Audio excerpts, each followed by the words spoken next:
And the Justice Department is now considering releasing the transcripts of its 2-day interview with Epstein accomplice Ghislaine Maxwell. Back with me now is NBC's Tom Winter. Tom, thanks so much for joining me. Really appreciate it. So there's been so much discussion about this. What are the potential ramifications of releasing the Justice Department's interview with Ghislaine Maxwell?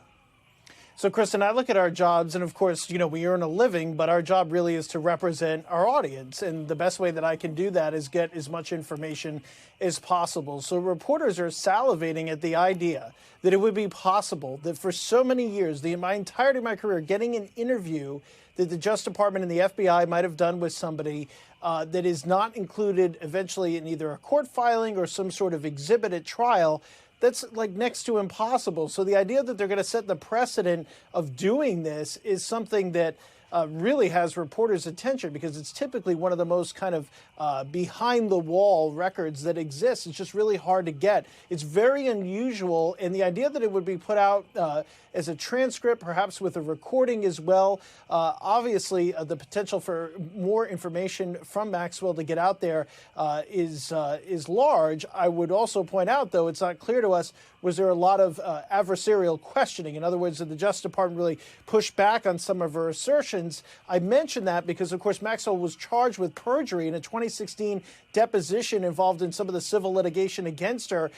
Prosecutors ultimately did not pursue those charges because she had already been convicted of sex trafficking and other related charges, including with girls as young as the age of 14. So this is somebody who's had according to prosecutors, a very difficult relationship with the truth over the years. And of course, the challenge is this comes out and now she's allowed to effectively have a platform for herself. It's going to require a lot of reporting and a lot of fact checking.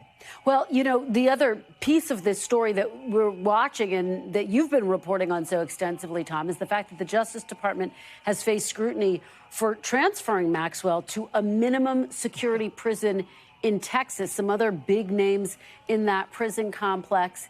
How common is this? How unusual is the move? Yeah, it's highly uncommon. I can't stress that enough. I've been doing this for over a decade. I've talked to people that have been doing it twice as long.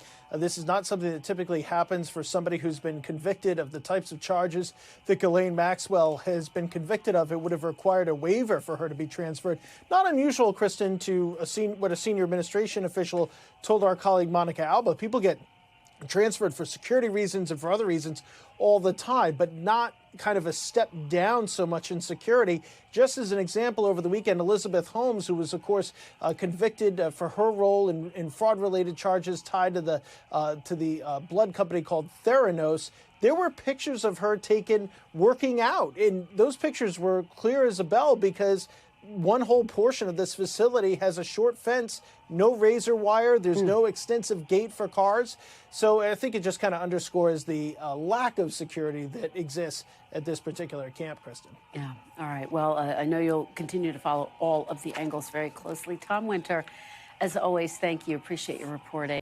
We thank you for watching. And remember, stay updated on breaking news and top stories on the NBC News app or watch live on our YouTube channel.